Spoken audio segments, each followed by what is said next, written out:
Okay, guys. Today we're going to be talking about linear systems and how we use them to solve problems and word problems, that kind of stuff. And I know that last year you sort of felt your way through some of those problems, but we're going to do this in a little more systematic way now. And what I want to do, or what you want to do when you're faced with a problem like this, is that you want to write two equations. Okay, and they give us enough information to do that. And I want you to always think about this. You want to think about these two equations. One will represent the number of items that you have, and the other one will represent their value or their worth, that kind of stuff. So let me see if I can kind of explain this through doing it.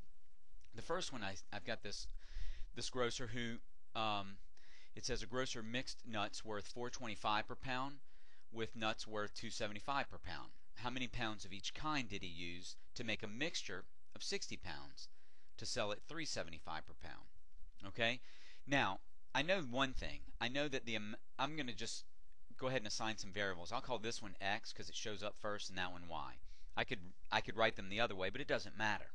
Okay, and I know that the amount in 425 mixed nuts or nuts plus the amount of the other kind is going to be a total of 60 pounds because that's what they said the mixture is. So I know that the amount of x plus the amount of y equals 60 pounds. I also know the amount of money I pay for the x kind is 425x. And I know that the amount of money that I pay for the y kind is 275y. When I add them together, they equal the cost of the mixture, right? But now I need to represent the cost of the mixture in another way, and I can because they said that the mixture is $3.75 per pound and we have 60 pounds of it. Okay? And that's it. I mean, it's just that easy. Alright? So now I've got these two equations. I'm going to subtract x from both sides, and I've got y is equal to 60 minus x.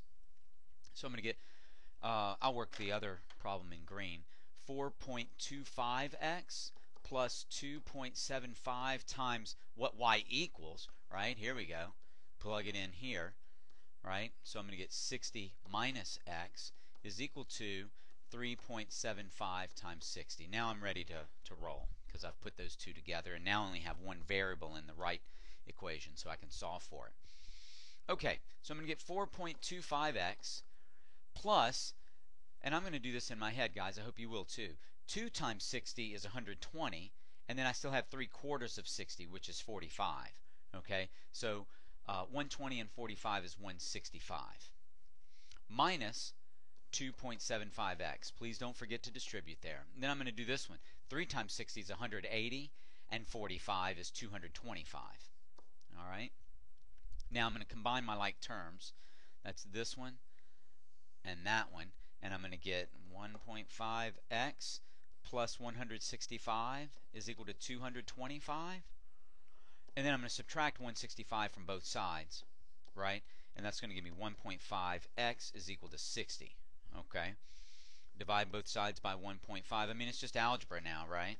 And I'm going to get x is equal to, and I could get rid of this that way if I want, 600 over 15, or just, and realize that that's just going to be 40. Okay?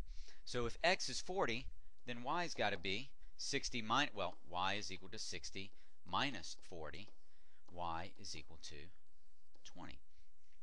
Now, what does that mean, Mr. C? You got some variables, you got some values for them. Well, let's go back up to the top, and you'll see that, okay, you're going to see that the x stood for the 425, and the y stood for the 275.